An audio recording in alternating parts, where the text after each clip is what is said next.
Welcome to another BRITFLICKS.com podcast. My name's Stuart Wright, and today's guest is Matthew Jones. Welcome to the show. Hi there, Stuart. Thank you for having me on. My pleasure. Now, we are going to talk about 3 films that have impacted everything in your adult life. But before we do that, we're going to talk about your feature film, The World We Knew. Now, before we go into any details about that, do you want to give a brief synopsis as to what that is about? I can do that. So it is I like to think of it as a noir film, and it's basically a comparison has been made to Reservoir Dogs. A heist has happened, and a gang of odd individuals have to stay in a safe house overnight. Unfortunately, it looks like someone sold them out. And then, without giving too much away, the house starts to have an impact on them, and things get quite strange before the morning comes around. Indeed, it does. I think that's enough. Yeah, I don't want to kind of, people want to watch it, and hopefully, and I want them to sort of get it as they're seeing it, rather than me ruining it, giving spoilers for my own film. Now, what's interesting about your film, I think this is the first for me, where you are a co-director with one person and a co-writer with another. Yeah. So let me start at the first part of the process, which is writing a screenplay for a film. Where does the kernel of an idea come from that became the film that we see today? I have quite a long gestation period, so I think I probably had an idea for something like this when I was about 19.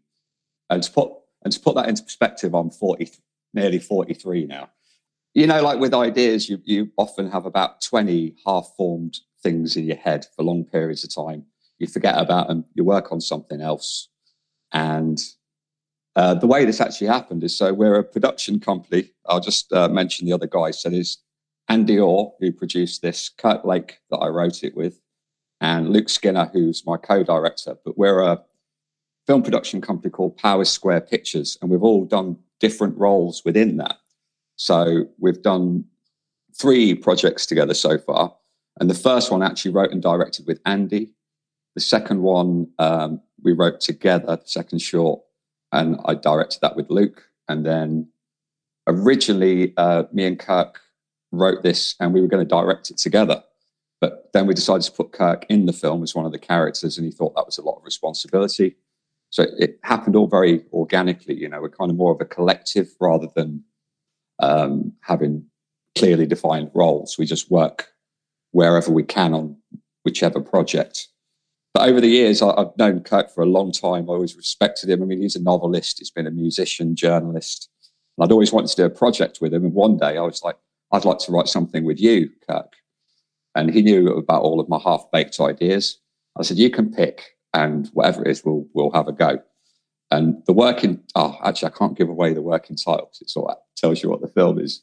And he picked this one. And I was like, oh, come on, man, I've got better ideas than this. Let's do something else. And he's like, no, this could be great. So we developed it. We got a script done in a couple of weeks, which originally we'd written to sell to get money to develop another independent project. But a few readers read it and sort of said, if you sell this, you're not going to get a lot of money for it. And the things that make it interesting will be the first things to be stripped out. And people will try and make it a lot more generic. Whereas if you attempt to do this yourself, you can keep the bits that you actually love, the things that mean a lot to you. And that was quite interesting, really. We thought, well, let's just try and do it. Is that a suggestion? Because I think you straddle genres, don't you? It's a noir that arguably becomes a straight out horror film. And also, I think tonally, we're quite interested more in like art house. So we didn't want it to be straight genre or art house. We wanted to straddle them, and hopefully, one of the concerns is that you could fall in the gap in the middle. So you don't appeal to the art house fans, and you don't appeal to the genre fans. So you're kind of aware of that. So we always had in the back of our minds when we were actually making it that if one side's not balancing, we'll head more towards the other side. It could have developed on the shoot into more straight genre. We could have gone towards pretentious if we'd wanted to. But in the end, we found this balance that we thought worked, and we kind of went there with it. So when you've decided to work together and writing is very much a solo pursuit. So then when you introduce somebody else into the process, it naturally is a collaboration. But that collaboration can be cut, sliced and diced in many different ways. So how did the collaboration work between you and Kirk? Well, I mean, I've kind of had a bad habit of sort of starting projects and then getting obsessed with something else and dropping something and just moving on to the next. That's not like writers to look at the shiny thing when they've given up on the... Well, you know, the nebulous idea is always more beautiful than the nuts and bolts of something that's already getting away from you. So it's easy to be a magpie and just jump on, like, you know, the next one, this is the one, this is the opus, this is the work of genius. I'm bored of this one. But sort of to prove myself to him, I think we spoke about it. I went home and I just wrote like 8 pages of just a sequence that occurred to me. And I sent it to him. So it was done in sort of 6 hours. And to tell you the truth, it went into the film nearly as written. Oh, wow. It was just, I was excited. And sometimes... It must have lived in your subconscious, eh? Yeah. And it was just, it's a strange bit where someone retells a myth. It fits quite late in the film. But it was enough to get Kirk on board. And I don't know how people normally collaborate. Obviously, there was a lot of conversations, but we just broke it into sections. So he would have a pass at one section, I would do another section, and then we'd swap. So you've got this nice editing process going on. Right. And then we would sit down together and smooth it out. You know, and I think we did maybe 13, 14 drafts to get it super tight. So cut out things that were going to cost a lot of money. You know, the characters change quite a lot because it is just a character piece. It is just like 6 guys in a single location. So they need to be quite strong. And also we were kind of trying to be realistic. If you want a good cast in a very low budget film like this, you've got to give everyone their moment in the sun and something to do.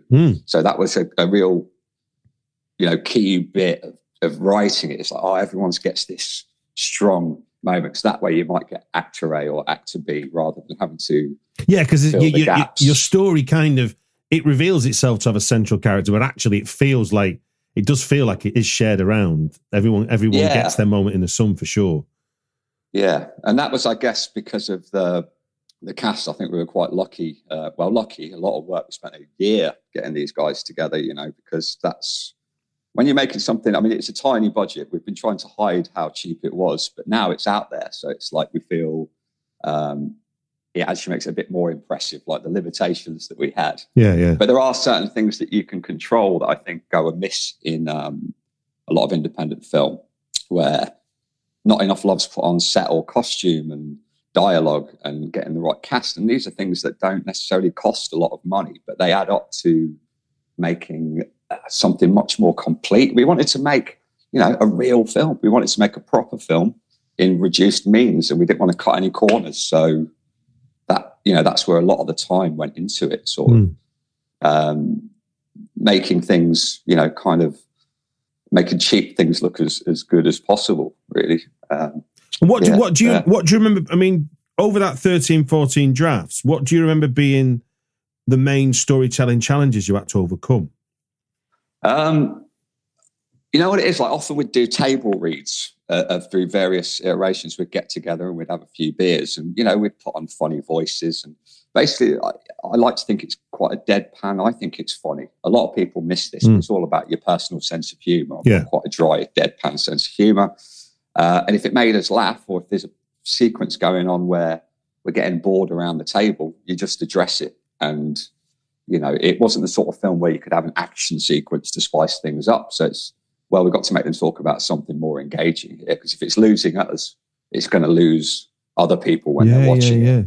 And so it was very much like trusting our judgment. If a page has gone by and it hasn't made us laugh or think, oh, that's nice, it's like, well, we need to do something about that. And I work in quite a sort of collage way. I'm not a very controlled writer, so I'll write 12 pages and eventually like dig out 3 or 4 bits, and makes it sort of like boiling down rather than trying to get it perfect at the right time the first time. Okay, yeah, I like to introduce dogma. So I'll decide I'm going to do 3, 4, 8 pages a day until it's finished, but I'll always stick to that's the minimum. Yeah. Okay. I'll sometimes do more because if I piss 3 pages in an hour, I've got time to keep going. But often, if it took a bit longer, you go, okay, well, that's fine. I've got my pages that I said I'd do. And it's like, so you keep a sense of achievement all the way through. Man, yeah. I mean, sometimes you sit down and you just get a whole scene that just seems to come from nowhere because, your subconscious already is working on these things when you're not looking at it. Yeah. Wow, that was easy. And other nights, it's like pulling teeth. I remember one night we'd both been working on a different sequence and Kirk said, I was like, oh, how did you do? He said, I got 4 pages. They're pretty good. How did you do it? I said, well, I got like 1 line of dialogue, but it's really great. And everything else that I did was like kind of crap. And so you're never aiming for the same thing with each time you sit down or each revision, I don't think. Yeah. Well, look, so moving into the production of it, you've now got a new collaborator because, as you say, Kirk's in the film, so he thought that that'd be too much responsibility to take on board for the film. So you're now collaborating with somebody new. And again, I've interviewed lots of sort of co-directors before. So for you, how did you co-direct? What was the process? Did you agree a process before you started? Did you work out on the job? We worked it out on the job because you can't have 2 people doing the same thing. Yeah. But we have different personality types. Luke is great. He's quite cerebral and organised, and he's kind of better at keeping an eye on the bigger picture, whereas I can be quite enthusiastic, and which could lead you to not making mistakes, but perhaps running too far in one direction. So we had this nice kind of symbiotic thing where together we kind of balanced each other out quite well. Yeah. And doing it in the way that we did, the high speed nature of shooting, a feature film, trying to do it in 11 days, which seems... So 11 days was what you had, but 11 days, you before we start recording, you were saying that originally wasn't, you had more days. So what? Well, we had 11 days and we wanted to do everything, but we realized within the first week, when you're trying to do something that looks great, it's slow. I mean, I storyboarded everything. To give you an example, there's one sequence, it's just some men talking in a room. I think I'd storyboarded maybe like 16 setups, 16 different camera moves. Yeah. And on the day, it's like, well, we have to condense this to 3 because otherwise we're going to lose half a day. And we lost days in the middle of the shoot. So we already kind of spoke to the cast and crew saying there's going to be pickups. And once we decided that, we could just get as much in the can as we could. And we were constantly, I mean, the script was tight, but we were still revising it and boiling it down. Like anything that could go went by the end. I mean, I like to think it had no fat on the bones to start with, but there's always things when push comes to shove. Yeah. We need that. I love this. I really want it, but we'll have to let it go because we're telling the story. It's not you can't be egotistical. You have to be quite pragmatic about, getting the best that you can. Well, just going back to the idea of setups, because one thing I'm always reminded of, and certainly films that go, I'm going to use a limited location or single location. So films like Jeremy Saulnier's Green Room is a good comparison to what you were doing. And I remember he talked about one of the main siege scenes where you've got 6 people in a room and Patrick Stewart on the outside of the room. And while obviously it's not somebody falling off a 2,000-foot tower, which obviously technically is difficult to shoot and everything, actually when you're on a budget and time is against you, the idea of capturing everything from everyone's point of view, so you've got the drama from 5 people's point of view, because you can't just ignore someone for a scene, is actually a very technical job. I mean, there's essays written about the dinner party scene in Whiplash, where the family sit around and how they achieved it. And recently I spoke to the director Phil Hawkins, and he was talking about the advantages of shooting a oneer as opposed to all those setups. So if you can choreograph one camera going around, then it's a way of saving time, isn't it, on setups and stuff? I mean, I think it's a bit of a false economy because I've read so many directors say the hardest thing is just shooting 2 people having a conversation, particularly if you try and do it in a semi-stylish way. Well, I think that's the point, isn't it? I mean, otherwise it just looks like telly, and then and that's fine if it's Corrie, but if you're trying to make something that's going to get people's attention because you've thought about how it should look, and obviously with the themes and the mood you're going for, it needs more than just one over the shoulder, one from the front. That is something we try to avoid, because I think that, I'm not saying people are lazy, but particularly in like big films, so if you watch a genre film like a thriller or an action film, every conversation they do like a medium wide, kind of close, and then they go close and they just cut between them and build it up. And it's like, you lose all the magic of, close-ups. Like, used to be something really important when you go back to the 50s and 60s. It's like, because something emotional is happening, we need to see the face at this point. Yeah. But I think we've become a bit like immune to that now, because everyone just does the close-up, this traditional way of shooting conversations. And that was just something we were quite aware of. Can you think of an example then where you sort of broke from that tradition and did something that you thought would be more interesting? There was one shot that unfortunately we didn't make it in, and it was sort of a homage to one of the directors that I'm going to talk about in a bit. And we just came up, I sort of stole his style, and instead of having 3 singles or shooting people, we just got 3 people on a sofa, got a really nice framing, and just let it play out in one shot. And I absolutely loved it. Like the timing of it and leaving these little pauses just with looking at 3 people, it was really nicely composed. And it's like, well, we did that because of time restraints, but it's way better than what I would have done if I'd had an extra 8 hours. So sometimes the path of least resistance, I don't know.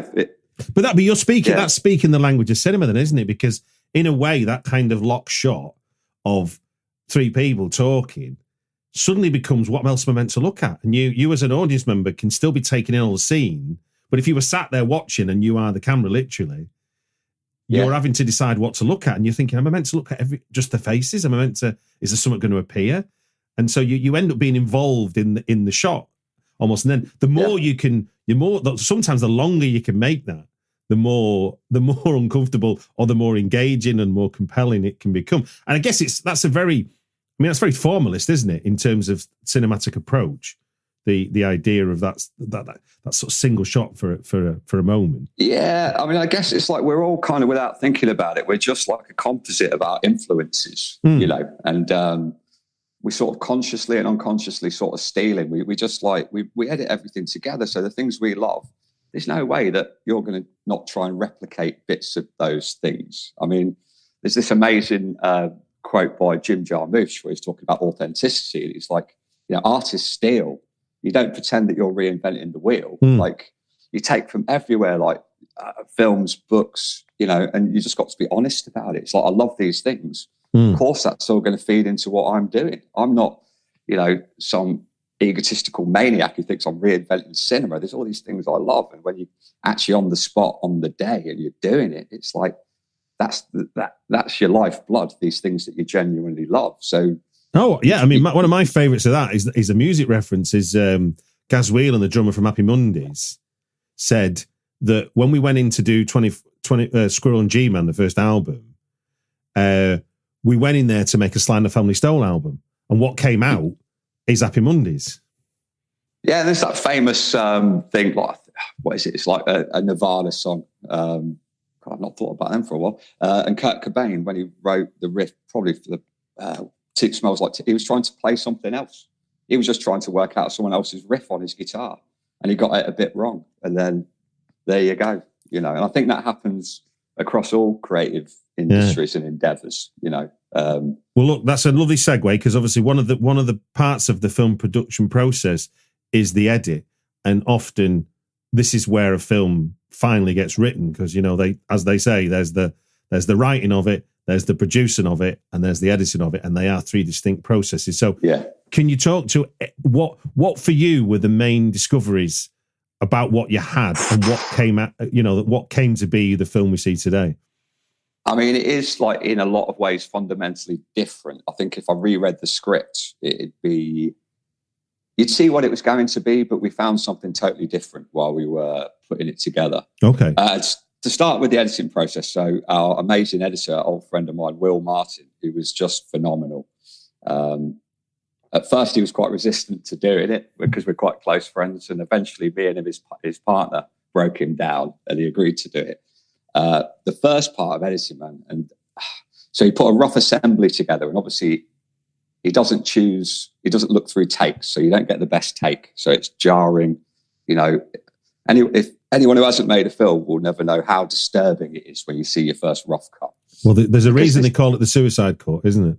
Well, that's what Martin Scorsese said, which made me feel better, because me and Luke, when we saw this thing, I was like, we were walking home in silence from our Edson's house, like chronically depressed. I was like, can we just like buy a bottle of gin?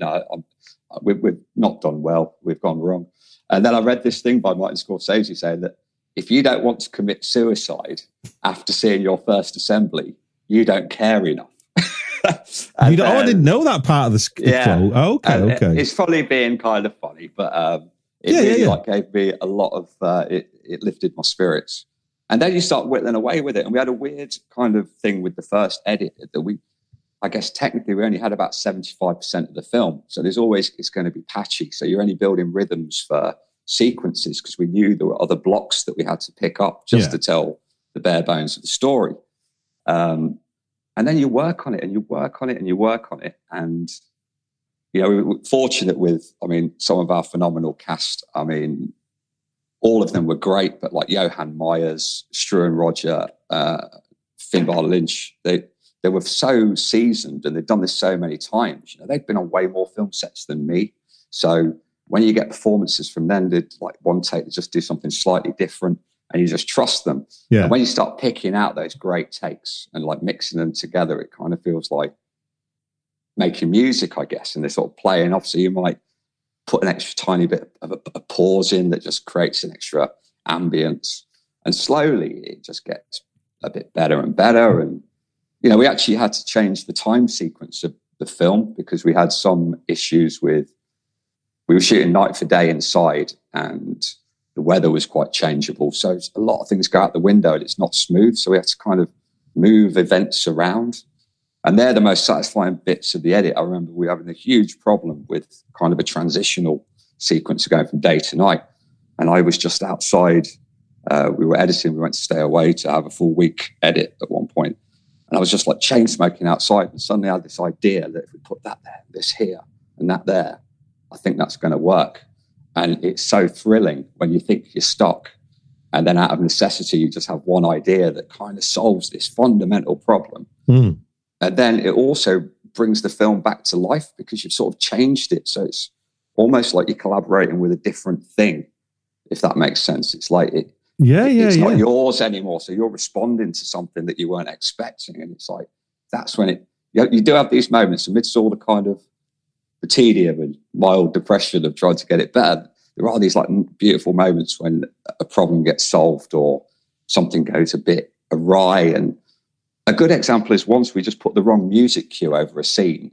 Will just loaded up the wrong track by our amazing, the LENINGRAD is our amazing soundtrack. Yeah. And it was out of place and it was a bit funny and it made us laugh.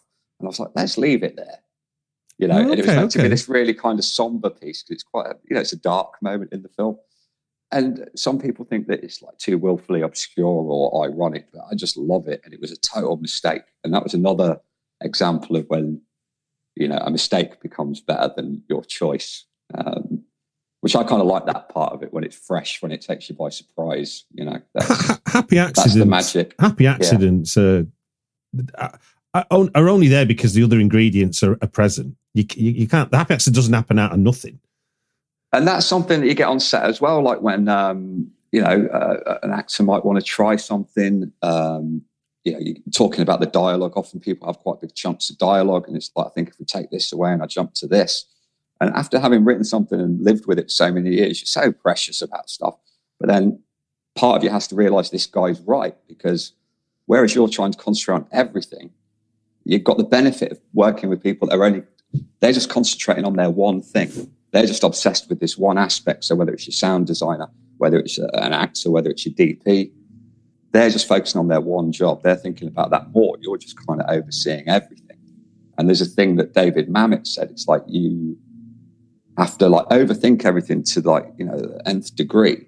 So because you've thought about it from all angles and you've obsessively broke down what could happen, if you hear a good idea that hadn't occurred to you before, you've got the sense of judgment to realize that's better than what you're planning to do.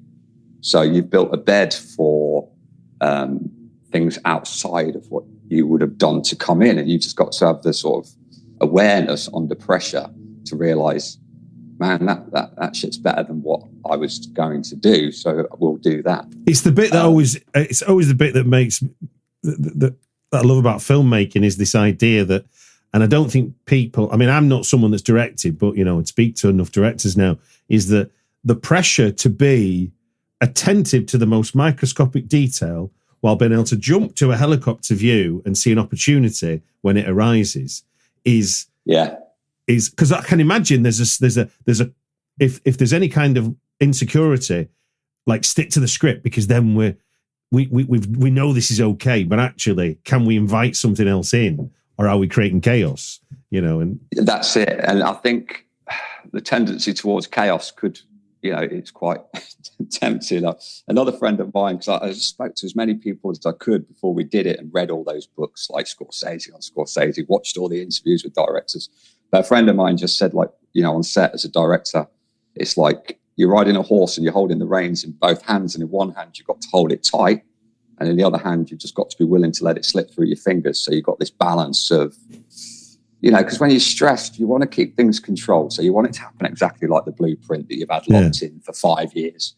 But at the same time, the joy of just sort of like letting it go a bit loose for a bit, it is that real odd balancing act. And I don't think there's many jobs that really are like that. I like Brian De Palma says in Devil's Candy, he describes it as being, he said, when you start the film, you enter the tunnel, and the only way out the tunnel is the other end.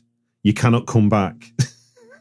Yeah, and a lot of all directors have got their own version of this. Like Kubrick said, because he planned everything perfectly, and he said when you actually get on set, it's like trying to paint a masterpiece on a leaky boat in a hurricane. Because I've not heard that one. That's amazing. It's like as much planning as you've done, things go wrong, man. Like someone's poorly, like someone's, happened. Like we're in this old house.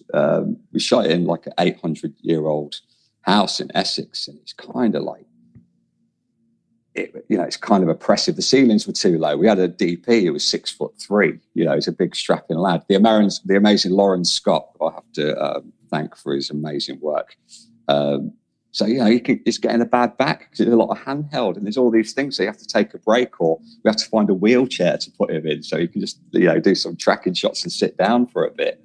And that fundamentally changes what you were going to do. So it can be anything, whether we were under a flight path, that we didn't know about. It's like when you go and look at a house or a flat, you don't realise about the leak or the neighbours that like playing reggae till 2 a.m. And then something's always there to surprise you. One of the most amazing things that happened is between the first shoot and the pickups. It's a very old house. Part of it was filmed in a garage, and part of it was filmed there's a small pond on the property. And so we had to do some shots by the pond. And we had to do some shots of a character exiting the garage. And we went back, so we shot in like June, and we went to do the pickups in November. And the pond was empty. The water had just gone, and the garage had fallen down. Jesus! So it literally crumbled, which was great. Isn't that you've basically almost replicated the David Mamet State and Maine, where they go for the water wheel house that's got burnt down 200 years ago. And then, then you have to be creative because you're like filming an empty pond, and you have to sort of create a fake garage just to get out of there. It's very odd, but there's all those things that you can't really factor in. One last question about the film, and it's just the title being the name of a Frank Sinatra album. So where? Well, was that where you directly took it from, or was it?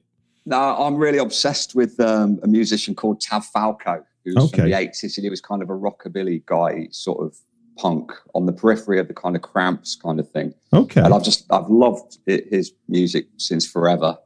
And I didn't originally realize that it was a Frank Sinatra song. And then Bert Kaempfert, so there's a lot of people involved. And it just seemed like we had working titles, and then just one day I thought, man, that's a really great title. I mean, but you kind of think maybe you've just gone a bit mad at this point. But then I mentioned it to the guys, and they're like, brilliant, let's call it that. And then obviously we had the problems of trying to get the music licensing, because there's 3 estates involved, because we do a cover version of it in the film. But yeah, that was it. I just really liked it. I thought it was kind of, it was in the sweet spot. And as soon as it had occurred to us, the film just felt like it should be called The World We Knew. Yeah. The working title was really dumb. Again, I'm not going to say it because it sort of reveals everything about the film, but it was one of those stupid titles that we got stuck with it for so long, even though it was just daft. It was hard to come up with something that wasn't that. So we went for something totally different. And, well, look, I think we've covered quite a lot of ground there in terms of the film. It's available on HD digital. So iTunes, Amazon, Google Play, whatever, the pay on demand video stuff. Exactly. Just finally, I just want to say we're all amazingly proud of it. Like everyone that I've spoke to after, in the current climate, making an independent film using the means that we had, we put everything into it. I mean, money, blood, sweat, tears. It's your first feature. You're always going to see some mistakes, but overall, it's a blinding piece. It's a blinding piece of work, and I think if it finds the right kind of audience, I think a lot of people will enjoy it. Some people might watch it by mistake, thinking it's going to be one thing or the other, and be mildly confused. But it's we did it, and it's the first one. And no, congratulations! You deserve all the congratulations that you can get. I hope people enjoy it, and if anyone enjoys it, get in touch with us and tell us, because it's always nice to hear from people. That's something I do. That's how we got the Liminanas doing the soundtrack. Because years ago, Kurt Lake, who taught me this great advice, like, if you like something, get in touch with the artist and tell them. So he heard their first EP, said, "This is brilliant." They invited him over to France to see a gig, and years later he approached him and a soundtrack happened. So, reaching out to people that you feel a connection with, never a bad thing, because you might, if you're really, really lucky, get to work with them further down the line. One of the main takeaways from me, this was the first time I really noticed Johan Myers as an acting force, and he's just his performance in your film is outstanding. And he is just the most phenomenal human being. When we met him through some friends who'd just done a TV show with him, and they said, "You got to meet this guy." So we sent him the script, and we met him. We met two actors on the same day, and we don't have an office as of yet. So we met him in the Curzon, because it's kind of a nice environment. And I was a bit nervous first time I sort of met an actor in this sort of situation. Obviously, I have before, but it was the first person we approached to be in this, so it's quite a big deal. Yeah. And he bowled in with this boundless energy, and he just he's just got this great presence. And he just bowled up to me and he said, "Tell me you're offering me this part." And I said, "We're offering you the part." And he's just like, "Come here, buddy." And we had a big hug. And then we chatted for a bit. And honestly, I was like, God, is that how easy this casting is? And I tell you what, it's not. It was, and every day on set with him was a joy, infectious, his energy. And, we are trying to work out something else, project to put him front and central, because he is just otherworldly. He's just, No, totally. Because I saw him in Undergod subsequently as well, which is he's great in that as well. Yeah, I mean, everything is in. I mean, it's just, it's got that special thing. I just fucking love him. He's amazing. Right, we're going to move into 3 films that have impacted everything in your adult life. And for the benefit of those that don't know this format, I'm going to explain it to you, Matthew, as the guest, but also for the benefit of those tuning in. You've given me 3 films. These are films that are important to you, or for whatever reason, and we'll find that out during this conversation. It's about what's made you sort of fall. I mean, for me, it's about what made you fall in love with the form, what maybe made you change your worldview, what made you, maybe what made you the individual you are today. And I think film, all kind of art can come into our lives, and it becomes its own little personal biography of who we are when we look back. And hopefully that's an opportunity for you with this conversation, with the 3 films you've chosen. So, and what we do to make the show a bit more fun is add a little bit of jeopardy. So we're only going to talk about each film for 5 minutes. So when we hear this sound, you can hear that okay at your end, Matthew? I've got it, yeah. When we hear that sound, that's the time to end and move on to the next choice.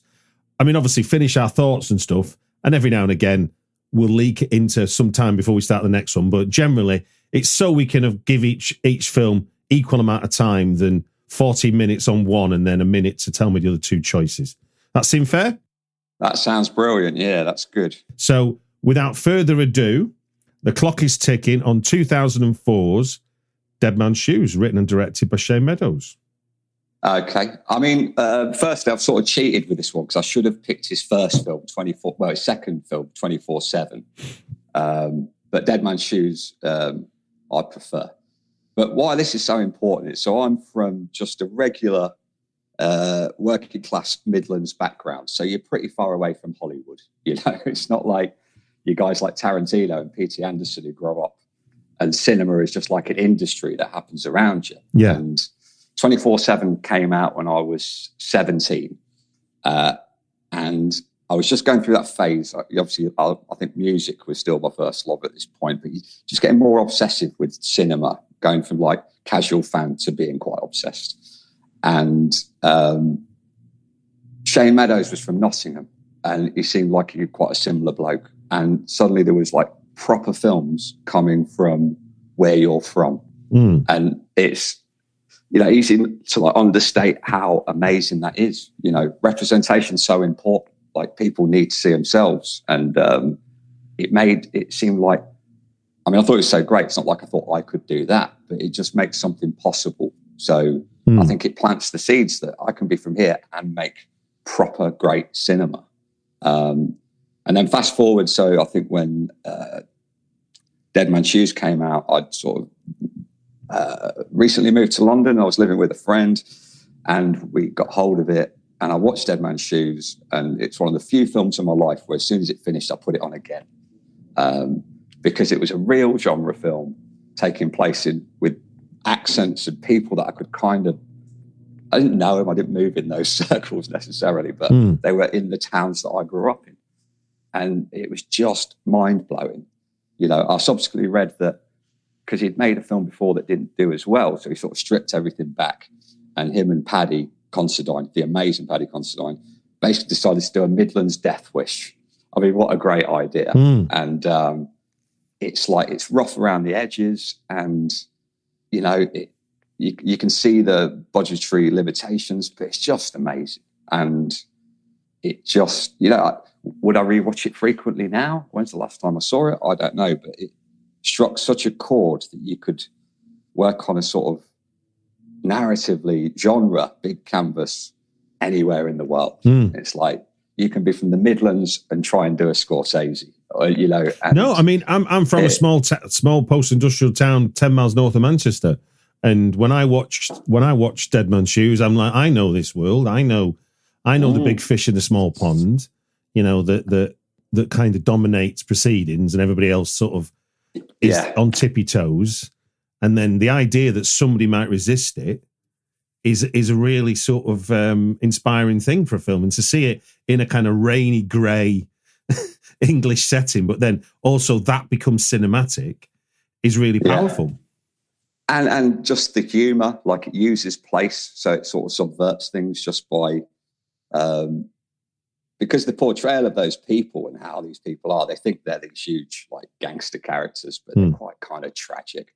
And like I say, I grew up in a town with those people where you cross the street and, you know, they're the guys you don't want to go near in the pub because they're just bad news.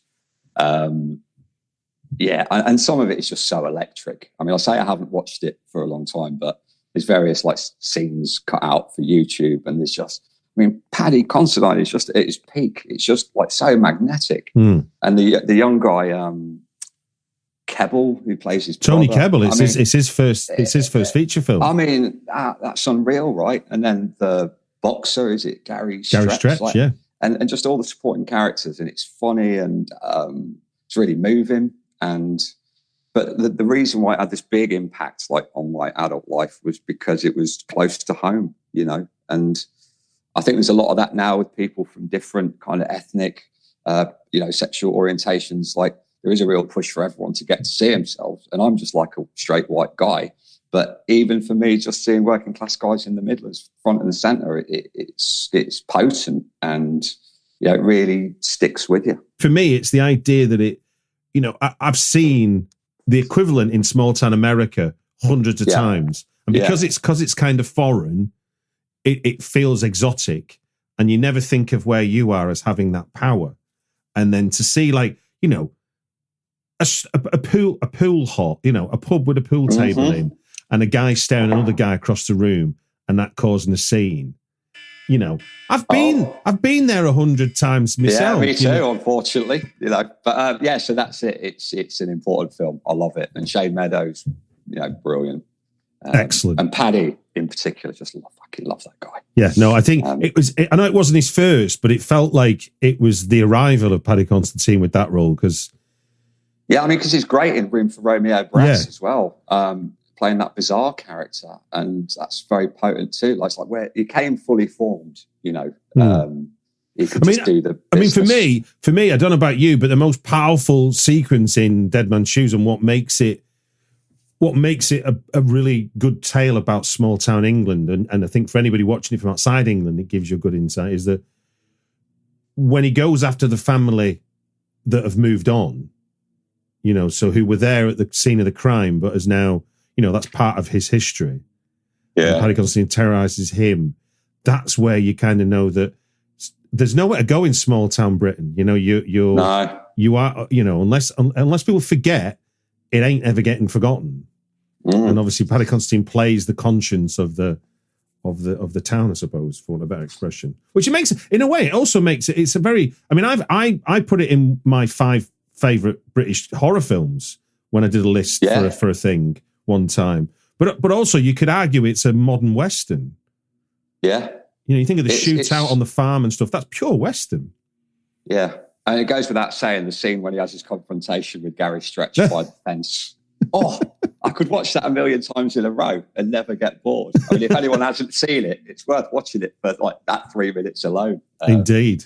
Well, look, a very different film is your second choice, and not one I'm familiar with. So I'm looking forward to hearing what you have to say. I know the film, but I've never seen it. So I'm interested.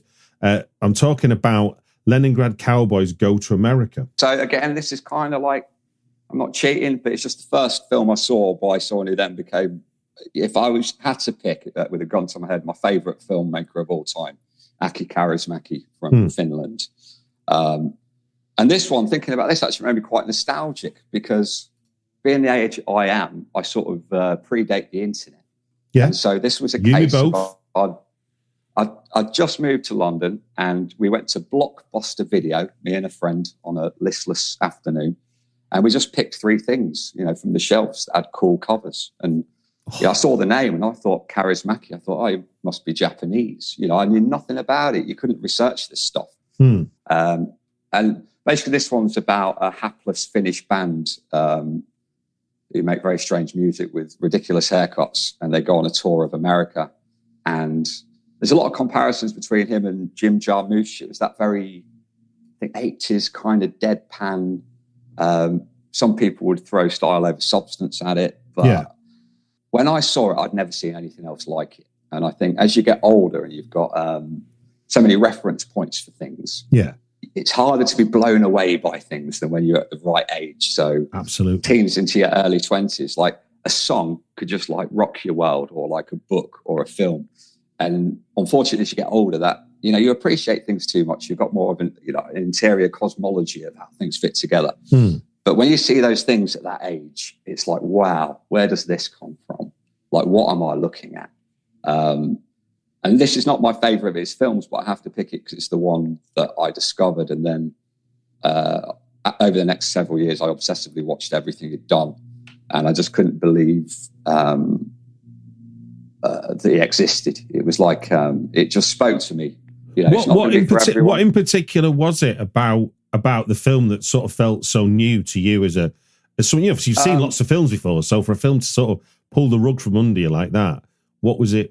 It's got this sort of like bleakness and joy. And it's like, I was a huge fan of, I still am, of like Vic and Bob. And it had this sort of surrealist, deadpan idea. I mean, it's so funny. They're all so funny. And it's so unique. Like, I really respect filmmakers that build their own world where everything is singular to them. So I think, you know, big filmmakers do it, like Tarantino and the Coen brothers, P.T. Anderson. The guy that I'm going to choose next does it. And I like being in a world that's totally unique. And my favorite unique world is Aki Kaurismäki's world, because they cross all boundaries. There's no differentiate. Like, he has moments of like really like deadpan tragedy next to some kind of like almost slapstick moment. And the fact that just everything's there, like real life, it's tragic and it's funny. You know, I struggle with real straight down the line social realism where they just maintain one tone. It's like, oh, because it's serious, we can't have a joke, you know, or because it's funny, we can't go too serious. And I love the kind of the mischief of Aki Kaurismäki that is kind of like, actually, it's the one person I've ever written an article about for a friend's website, which was a great excuse to revisit his films a few years ago. And it's like they're kind of like manic depressive films because it's just all over the place, and you move between these emotional shifts, and they just look amazing as well. Yeah, the music's, that's the other thing. They're like really cool. I think it's my idea of cool, and it made me realize like there's nothing wrong with something being cool for the sake of it and being stylish. One of my, I can't remember who said it now, but you know, I remember picking. I often repeat it, maybe get it wrong, but it was something like you call it pretentious, like it's a bad thing. Yeah, you know, and I think sometimes that's people's defense of going, I don't understand this, so therefore I'm gonna say something that I think is pejorative. But actually, being dumbfounded by something and not being able to penetrate is actually quite a powerful thing, and one they're the films that you're still talking about years later. They're not. Yeah, and I like he's always very, and also the great thing about Aki Kaurismäki is he's a very compelling character in real life. His interviews, it's like he's an extension of his films. Oh, okay. I've always quite respected people where their life kind of blends with their arts quite a lot. Yeah. So you get it a lot in like plastic arts, you get it a lot with musicians, but I think often filmmakers, I don't know, there's not that many where they just feel like their own films. Like he has this deadpan finish, I like a drink sense of humor. And yeah, I just learned a lot from him. Go on, finish your thought. Just the tone. Anyone who's not seen his work, like, you won't regret it. I mean, he went on to win like at Cannes for I think it was Le Havre that he won for. So he's kind of huge now, and he's getting not softer, but he's getting he's older now. But all of his early films, they're just like anarchic and brilliant, and they just speak to me on a very deep level, which is just always a nice thing. You know, there we go. Right then, your final choice is actually a choice that, I mean, it's a film that I'm circling around in my pathetic attempts to sit down and watch a film at times. This one keeps coming up and for me to watch, and I keep going, maybe I'm not in the mood for it. It is Killing of a Chinese Bookie, written and directed by John Cassavetes. Do you want to talk to us about where this fits in with your... Yes, I mean, there's nothing that I've picked that I sort of saw for the first time, I guess, after my early 20s, which is, I don't know if that's sad. I've seen things that I love since then, but that was my formative years. No, I mean, this is the whole point of the show. I want to know the bits that kind of defined you, not the bits that you kind of looked at retrospectively. So, again, like with Aki Kaurismäki, I mean, this is my favourite of Cassavetes' films. It wasn't the first I saw. It's for anyone who hasn't seen it, so it's about a guy called Cosmo, played by absolutely phenomenal Ben Gazzera. He runs quite a seedy like strip club, and he's in debt to some gangsters for gambling bills. So it sounds very generic, and it's about him trying to balance running this quite sleazy strip show, which he treats as if it's fine high art, with being on the periphery of these kind of Scorsese-esque kind of terrifying gangsters, and him having to do, I mean, the title kind of gives it away. He's basically called upon to kill a Chinese bookie to clear his debts, which just makes it sound like a genre film. But this is where Cassavetes just, he's just totally himself. So he takes that, which on paper, give that to another director, you'd have like a 2.5-star Netflix film. In the hands of John Cassavetes, it becomes something totally different. And the energy and the freedom and the movement, and just is an emotional filmmaker like Aki Kaurismäki. And I think that's why they're my two guys, because they're very human and magical details. There's one sequence in the film where the character Cosmo, he dresses in like a white suit. He looks great. He goes into a little sleazy bar to celebrate having paid off some debts, and he dances by himself, and he gets a glass of whiskey, and on the outside of the whiskey is the condensation. And I know this sounds ridiculous, but there's a shot where it's on his fingers, and he just shakes it off, and you just know so much about this character from this little movement. And it's like this unnecessary detail. And what I really love about it, I don't know if I read this or if a friend just told me this, so I don't know if this is actually true, but Cassavetes apparently considered this his most personal film because it's about his relationship with Hollywood. So this little strip club that Cosmo's trying to run, he's putting his life and soul into it. He plans dance numbers, this quite kind of cerebral kind of dialogues, and it's kind of like vaudeville, like quite carny, but he thinks he's making beautiful theatre. But it's about all of those wild card factors around you, like the gangsters and the people that don't care about art. So it's his way of having a dig at the studio system that he had to work on the periphery of. So he's Cosmo trying to make beauty in this debased environment surrounded by sharks. Oh, wow. And when you watch it with that in mind, it just takes it to a whole new level. And, I feel like I should be stopping this podcast and watching it right away then. I can't recommend it. And that's another one. I mean, I don't think it's happened often, but I finished watching it and then I just watched it again.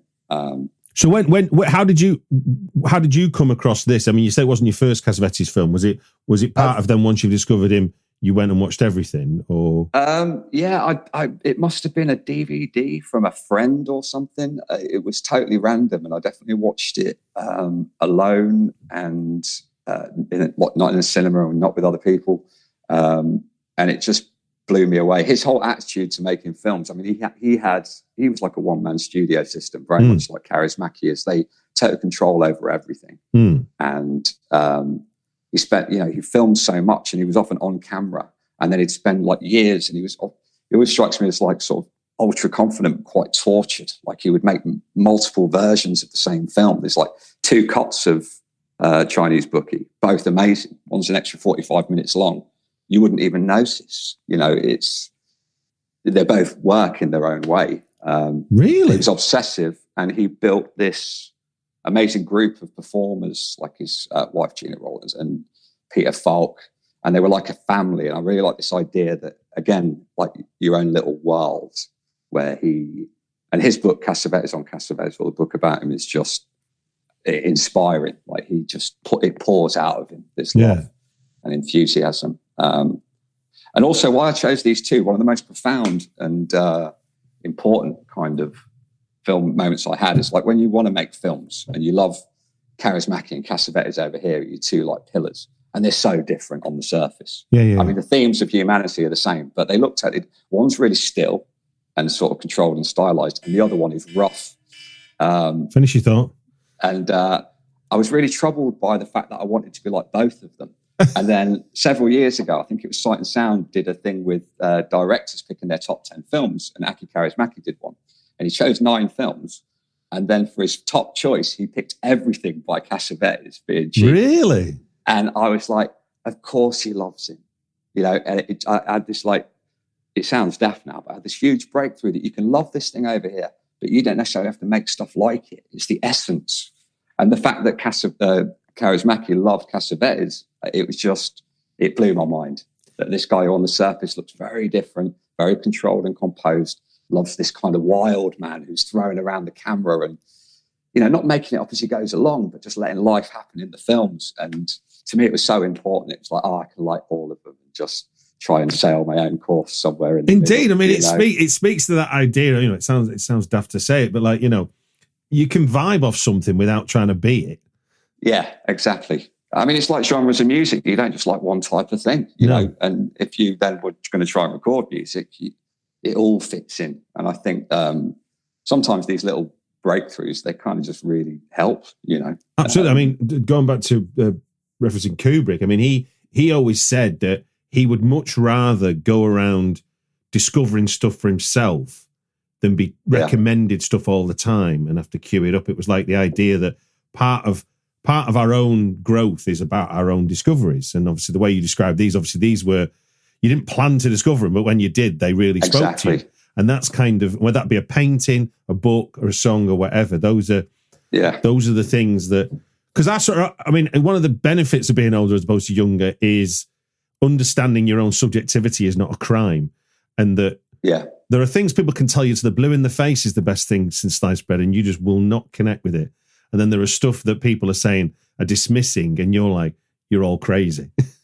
Yeah, exactly. And I think that's why this whole process has made me a bit nostalgic, because it's so easy to find everything now and kind of read about it and have context for something before you watch it. Yeah. But when you're going cold to something that seems beamed in from a different universe, you know, it's great. Let's remind people then, The World We Knew is out now. So how can people see it? It's going to be online and in various shops on DVD. If you're very old-fashioned, get a DVD. Wow.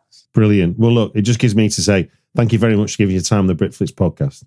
And thank you, Stuart. It's been brilliant, man. Love it.